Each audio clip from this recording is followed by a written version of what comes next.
Hi, good afternoon everyone. Teacher Everson once again here with you, and today I'm going to share with you a doubt that the student have. I just had a student from 2 to 3. Uma aula das 2 às 3, the student has a doubt, and I love to share the student's doubt with you. The student has a doubt about this. What's the name of this in English? Tecido. How do we say tecido in English? The student didn't know, and then, of course, I told her. Let's check it out. The name of this is false friends. False friends. False friends are also known as false cognac. Depending on your language, here we're comparing English to Portuguese.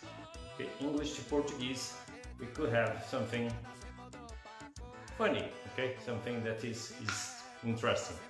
Let's give you some examples. Actually não quer dizer atualmente, tá? Atualmente é nowadays. Actually means na verdade. Adapt não é adequado, é especialista.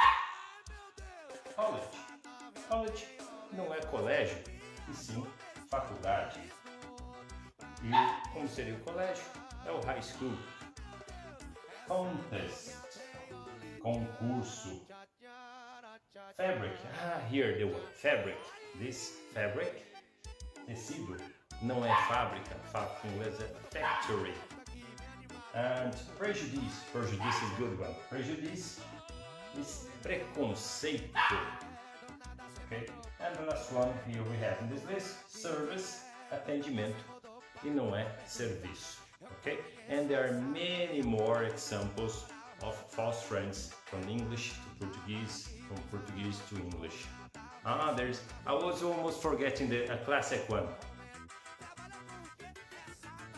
Puxar ou empurrar. Por que o teacher falou puxar e fez assim? Esse teacher tá doido, é? Não. Push. O push. O push é empurrar.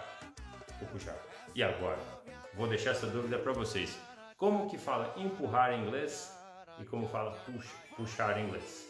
Um é pull e o outro é push. Fica para vocês descobrirem. Qualquer coisa escreve aí nos comentários. Ok? Goodbye and I'll see you tomorrow. Bye!